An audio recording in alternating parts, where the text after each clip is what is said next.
Good morning. I see a few other folks have joined. This is Hannah here, SORA's current chair. We have a couple of fun polling questions up on the screen for you to participate in. If you'd like, before we start today's session, we have just a few more minutes to see if some other folks will join us. Hannah here, SORA's current chair.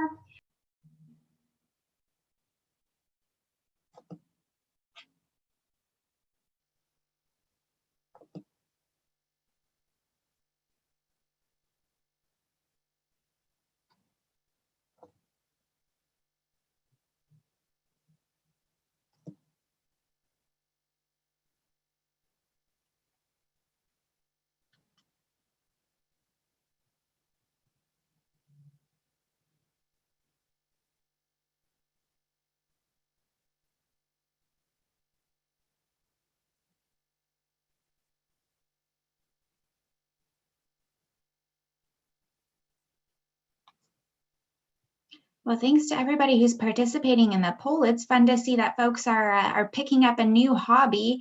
And this second question, most people would rather fight 10 duck-sized horses than one horse-sized duck. It's interesting.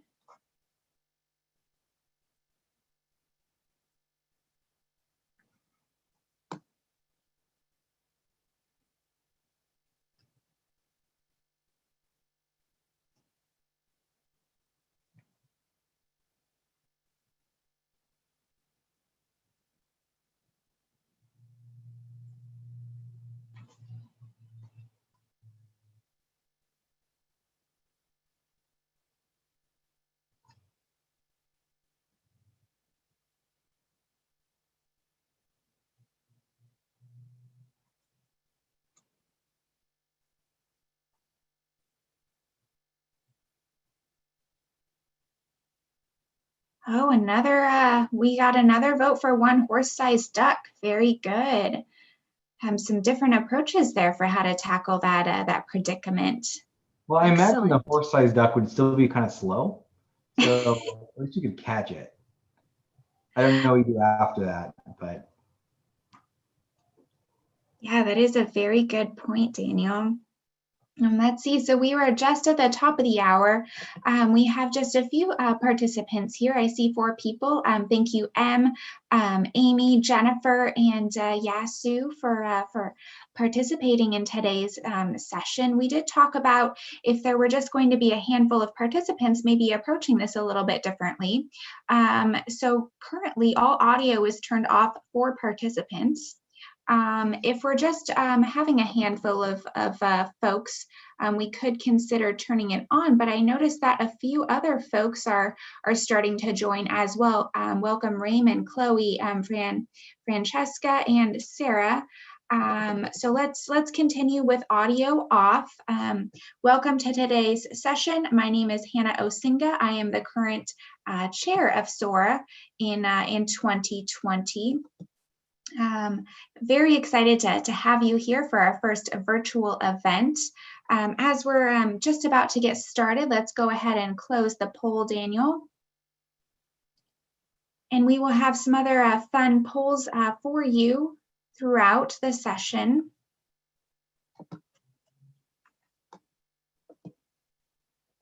Let's see, so welcome to today's first session. This is the event part 1. This is the catch-up series. Let me pause, and I think I saw a few other folks join. So again, my name is Hannah Osinga. I am the 2020 SORA chair, and I'm joined here by a few other folks on the SORA Executive Committee. We've got Kim here, our vice chair. We've got Nicole, our secretary. We've got Alan, our volunteer coordinator, and Daniel, our website coordinator. Alan and Daniel are co-hosting this Zoom event for you this morning. And what that means is Daniel, he will be coordinating the polls. So you might have seen that first fun poll at the start of the session, or right before we started the session.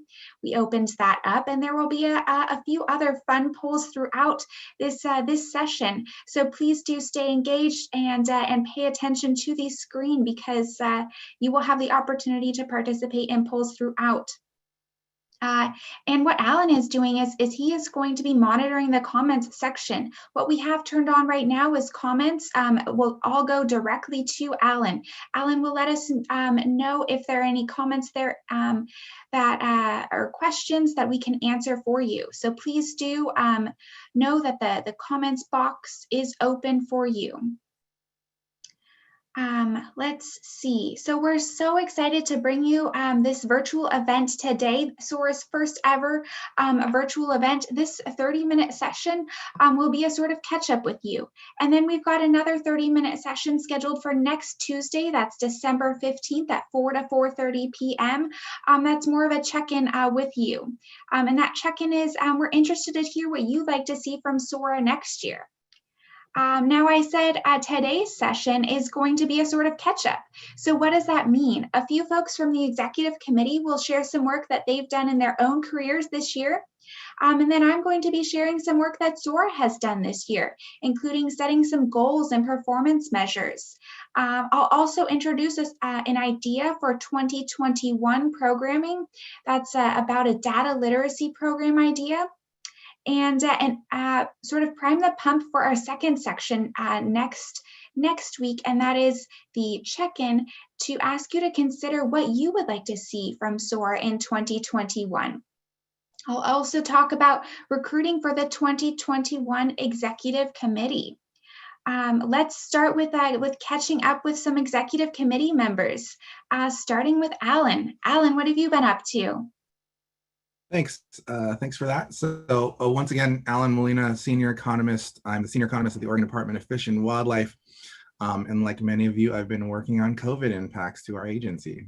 So there's a poll that just popped up on your screen that's asking, how do you think ODFW license sales have changed during the pandemic? For anyone who's unaware, the Department of Fish and Wildlife sells licenses and tags and permits to participate in fishing, hunting, and shellfish fishing, wildlife viewing, all sorts of things. And that the revenue from there funds important conservation projects. Excuse me. And so the poll there is to see how you think things have changed this year. Okay, so, and we'll leave that open for a little bit. And so, yeah, so I've been working on some of those COVID related issues this year. And I can start telling you a little bit about what we've seen. In general, we're looking at these sales all the time. We're looking at these sales, we're estimating, we're projecting forward, moving forward. We're trying to get an idea of what's causing changes to our sales. And so we're investigating that constantly. But this year became a little more important to investigate it in the frame, in the lens of COVID. Excuse me. So when the closures started happening in March, it became apparent really quickly that we saw a pretty sharp decrease in sales in the end of March. Excuse me. The end of March, we were tracking this weekly. The end of March was pretty rough. That was when all the closures started happening. And it became really apparent that we might be seeing some getting hit revenue-wise and getting hit from these sales drops. But then as time kind of goes by a little bit, it starts becoming more and more apparent that people are comfortable going outside, that outdoor recreation is something that people are interested in and feel comfortable doing. And so we see this rebound effect. So from the initial effect, we definitely had a loss of sales. And then we saw this rebound. And the most interesting place that I think we saw a rebound was on the coast. So we had a closure. We closed shell fishing to non-residents. And that was because the coast was a particularly vulnerable area. And so we had no non-residents could participate in shell fishing on the coast. So that closure lasted multiple months. It was a pretty strong, closure, pretty strict. And it recently got lifted a few months ago. And so obviously we lost sales. Obviously we lost some sales during that time. Non-residents couldn't purchase those licenses. The second that closure was lifted, we instantly regained all of our sales when compared to last year. So that was an incredible thing to see. There was this obvious pent-up demand for that license and from the non-residents. And that really was just kind of across the board the same sort of thing. So the second people started feeling more comfortable going outdoors, youth especially and angling especially, We saw significant increases to license sales, and especially in those categories, but really across the board, and not just compared to 2019 either. In some of these license types, we actually saw increases to like a 4-year running average. Any value in the past 4 years, it has been very significant increases. So looks like most of you got that, made that guess correctly on that in the poll. So good job. I definitely did not expect that, at least not in March or early April. And so it's been very interesting to kind of track this data, track the sales in this way, and try and get an idea of what's going to happen next year, right? Because that's the big question. And that's the final part that I'll mention that we've been working on, is trying to assess that group of new folks, or folks that maybe got pushed out to participate a little more because of the pandemic. We're trying to understand their motivations a little bit better. And so we have a survey that we've just went out this morning to try to assess what it is about, the COVID environment or the pandemic environment that made them want to go out very specifically. I mean, we have a lot of things that we assume, like that I alluded to earlier, that it's safe. You can social distance outside, it's relatively safe.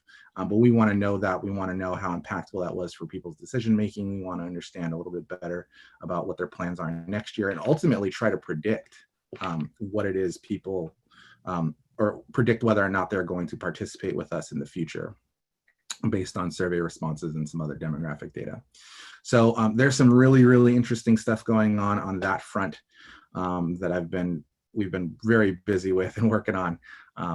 And so, yeah, so that's it for me. If you have any questions, I think we're going to be putting some of our contact information in later into the chat. And so feel free to reach out. But that's it for me. So next up, we're going to have Nicole's going to talk a little bit about what she's been doing. Alan, we did have a question from Dorothy I thought was pretty good. And she was asking, I'll rephrase a little bit, but did the fire have a larger impact on fishing and hunting licenses than you would think from COVID? So the biggest impact for that was for refunds. So there was a couple people who had bought some, and it was mainly on the hunting side. So the wildfires were very expansive, obviously, and were pretty impactful. And it made certain hunt areas inaccessible. And so we did have some refunds, and it wasn't a nominal amount of money. It was significant amounts of money. That being said, I think that there's been enough, there's two questions here. There's the revenue side question, right? And then there's the actual sales.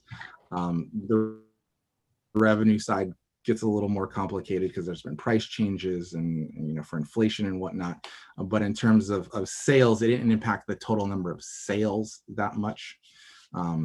Revenue wise, there was definitely an impact. And so it wasn't quite as impactful as you might think. It was pretty much specific to some of those hunt areas where people needed some refunds. And that did turn into decent amounts of money, but it's been relatively good just because of, again, the increases in general across the board and with major license types. So if we're seeing even a 1 or 2% increase in something like a resident angler license, that's very significant. So some impact for sure. The fires definitely had an impact, but not too bad in the grand scheme of things. Thank you for that. So yeah, up next is Nicole. Hi, thank you, Alan. That's so interesting. I got that question wrong the first time Alan asked it when we were doing practice. So very cool. Hi, I'm Nicole Ferguson. I used to be the Senior HR Research Analyst in the Chief Human Resources Office at DAS. And during the pandemic, timely or not, a job came up in the realm of HR research that I couldn't pass down. So I jumped to a nonprofit healthcare entity, Providence Health and Services, which I'm told people that grow up in the Northwest know what that organization is. I'm from California in the Central Valley, had no idea. So, luckily I read up on it when I did the interview, but so I jumped ship, still doing the same type of work, analyzing people related data. One of the things that I was doing at the state of Oregon was a lot of qualitative analysis on free text responses for survey data. And it took a lot of time, especially as we started disseminating surveys statewide, and you'd have 30,000 responses up to 36,000 responses. And so when I moved to Providence, they have 120,000 employees. And during the pandemic, a lot of the work and the meetings have shifted online. And we are also a Microsoft organization. So we have Teams and we also have Streams, which captions this for free for you. So we have kind of these open responses being captioned. It's ripe for text analyses, right? And so one of the leaders who knows enough to be dangerous, right, asked, like, can't we do something with these responses? Can't you do something? Like, we have this whole workforce intelligence unit. You know how to do this. So we figured it out, right? And we started exploring natural language processing models and implementing them. So we started small with a pilot on some data that was submitted during a summit with a few thousand workers. And we used some of the older NLP models.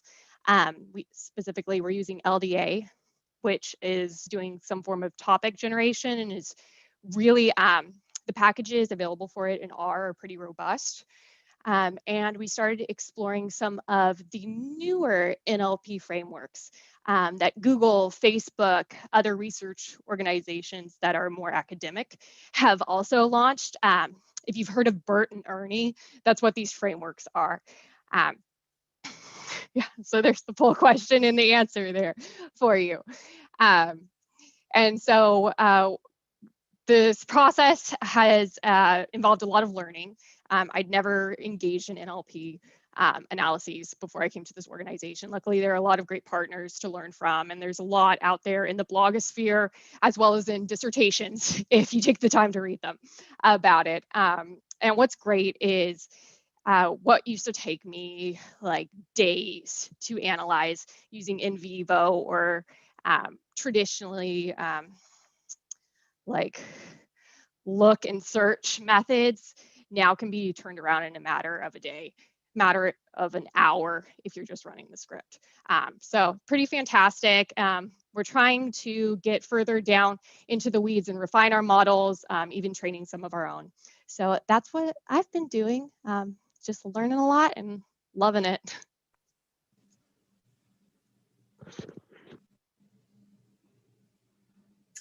Hi, I'm Kim Taves. I work for the Public Utility Commission in the Administrative Hearings Division. And what I've been up to is we've been tasked after, well, in the beginning of the hit of COVID, is to go paperless during this time. And so what I plan to share is something that might help do the planning or at least change management, because right now everything happens so fast that a lot of times we were just reactionary during the beginning because it was the biggest thing thrown at you. I think that we've hit probably I would hope, the height of the reactionary process. And now we go into a little bit more of the planning process, which is what do we want things to look like at the end? We have a lot of rules being changed and things happening that are making everything electronic. And so at the end of this, we may never meet in person again if we change our rules to be like that. I went ahead and put down some things that I considered when I was thinking about how to make a big change during a time where there is no time for change. And I looked at what are we doing now and what's the end result? Where do we want to go? And if we want to go paperless, how do we get there? And there's lots of steps in between. And so far, I think that we've done a really good job of putting ourselves into a position where we can get to the point where we're paperless in the future. It's just going to take a little bit more planning. And I hope that when everybody's thinking about things going forward, they're putting some things into their planning processes that will take into account, yes, we have to do it this way right now, but if and when things go back to normal, what will our new normal be? Now, we found that we love working at home and we love doing things electronically, but that takes away the human contact. And is that something necessary for our business processes? And so I'm just dropping the seed and planting it today. And hopefully in the future, you think about, how are we going to plan the next chapter in Oregon government? Is it going to be all electronic, or are we going to put back in some of the public facing instead of being faceless? Thanks, that's all for me. All right, thank you, Kim. It was great to hear from Alan and from Nicole and from you to learn what you've been up to. So now let me tell you what SORA has been up to together. So as you may know, SORA was established about 6 years ago today. It had a charter that has been reviewed annually. It's posted to SORA's website, that's oregonresearch.org, and anybody is able to view that. But as researchers, we like measurements, right? Sata served on the executive committee earlier this year, and she led an effort to establish a handful of specific goals based on the charter, as well as some performance measures. The goals are around the 4 areas that you see on the screen right now. The first of which is networking and collaboration. What we mean by that is that SORA has a goal to support networking and collaboration, specifically in professions related to data, research, and analysis. Learning, SORA has a similar goal, and this is to facilitate learning about data, research, and analysis. Career development, the same thing, to support career development in those professions, and data use in general, to promote data, to promote research and analysis in state government. The specific performance measures that we've committed to start tracking and measuring are around event attendance. So things like this event. Before the pandemic hit, we had been doing quarterly events. Understanding that, tracking member surveys. We have had 5 annual member surveys, so tracking our results of those responses over time. Website traffic and email group enrollment. These points are ways that we can support our members and achieve those goals. Now I'd like to tell you about an idea that we have for 2021 programming. We've been thinking about data literacy. We have an idea of a data literacy program. It's likely that we'll continue in this virtual environment for at least the first part of next year. So like I said earlier, this is our first virtual event. We're hoping that it goes well and that it's something that we can do again. If so, we're hoping to start with this data literacy program. If it's something that you're interested in, launching it next year. We envision it to be a sort of a 4-part series, 1 part for each quarter of next year. Each part is what I think of as a sort of pillar for data literacy. And those are the pillars that you see on the slide right now. The first one is data value. What that means is knowing that data is available or could be collected and appreciating the value it adds to projects. Now, as fellow researchers, you might already be rocking this category. But part of this pillar is also equipping you with the information to share that with other folks. Data access, that means knowing where to get the data and how you can extract it if you need to do that. Data analysis, understanding what the data means, how to analyze it, and how to draw conclusions from it. That could mean cleaning the data, filtering the data, sorting it, aggregating it, comparing it, and many other analytic operations. Then data presentation. This is presenting findings of analysis in a manner that is appropriate to the project and to the audience. This could be a narrative in text format, or it could be a visualization or a combination of both. Like I said earlier, at the next session, we're hoping to spend more time talking about what you'd like to see from SORA next year. But I'm interested in your initial thought about this. What is your initial reaction to the proposed data literacy program? You should be seeing a poll right there. Are you interested in these pillars? Are you interested in all four, just some of them, or not really interested in data literacy? Bah humbug. All right, I see the votes starting to roll in, and so far everybody is interested in all four of those pillars. That is great. Thank you to everybody who voted on that. So the next thing that I would like to do is talk about this second section. So like I said, data literacy is one possible program that we could deliver to you in 2021. Everybody seems very interested in that, very interested in all four of those pillars. The executive committee, the SORA executive committee, is interested in your input though. Is there something else that would be a higher priority for you? For example, do you miss those data happy hours that we had done for the last year or so before the pandemic hit? Or do you miss connecting with other researchers? Would you want to see, an interview series or more catch-up style events to learn maybe more in depth what an economist at ODFW is up to, or what somebody over at the Department of Consumer and Business Services, what a research analyst there is doing? Or is there something else that you would like to see from SORA? Remember, we have those 4 goals. Is there some other way that we can serve you to achieve those goals?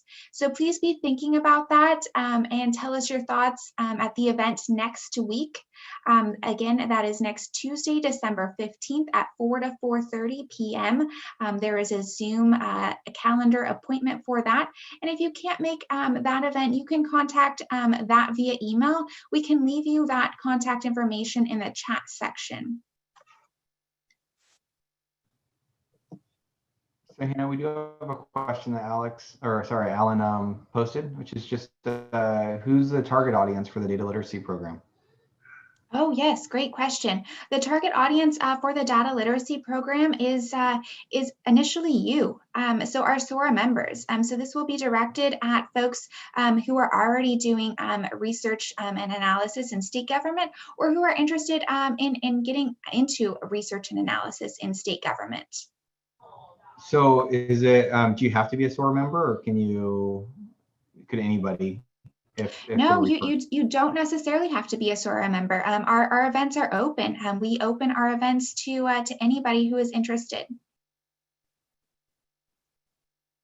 All right, thank you. Thank you for calling out that comment or that question, Daniel. All right, and we just have about 5 minutes left. One more thing that I'd like to share is open up the SORA Executive Committee recruitment for 2021. As I mentioned, anticipating that at least the first half of next year, 2021, will be in a virtual environment. What is a commitment to joining SORA's executive committee? It's participating in monthly meetings, again, virtual through probably the first half of next year. Those meetings are about an hour in length. And then we also ask that everybody on the executive committee help plan one or more of our events.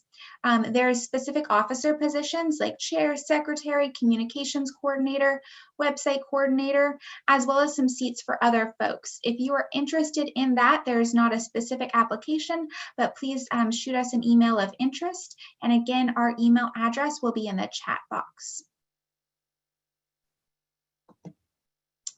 All right, that's all the content that we prepared for this catch-up section.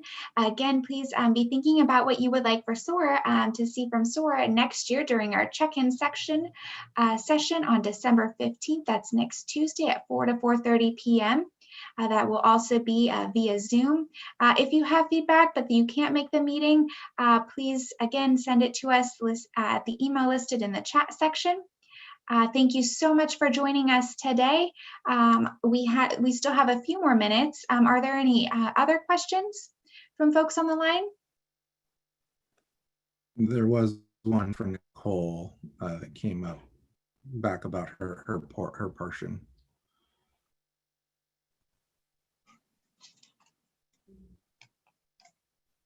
Nicole, someone was curious about how NLP is going to be used in people's workplace. For places like Providence is going to be used to analyze people the messages to use of that kind there. Yeah, I just sent a response. Messages to clinical staff are like there.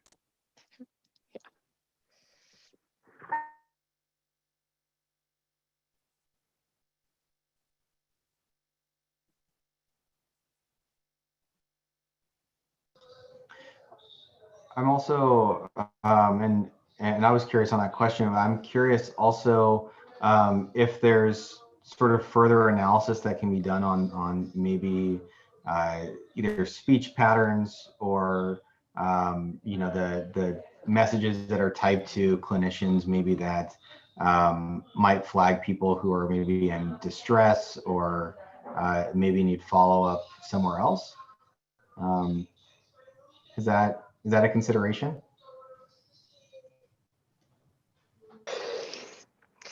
So I've read, I'm not doing that in my work in Providence, but I've read a few articles about that being done, or at least being possible. So I just think with the growth of NLP, if we're not seeing that yet, it's probably just coming down the line, right? Okay, cool.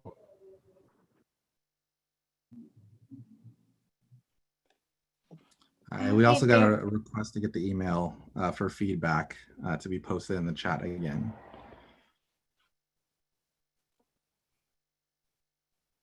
Yeah, Alan, do you have that email? Would you be able to post that, or Daniel?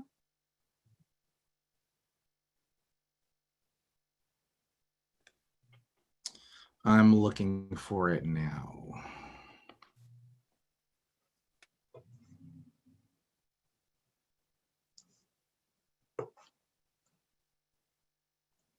All right, I know we are just wrapping up, so I will put in my work email address into the chat box below.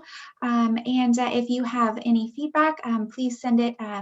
You can send it there. That is HANOSI@saif.com, and I will be sure that that SORA gets it. Thank you so much for joining us. If Daniel is able to find the SORA email address, he will pop that in.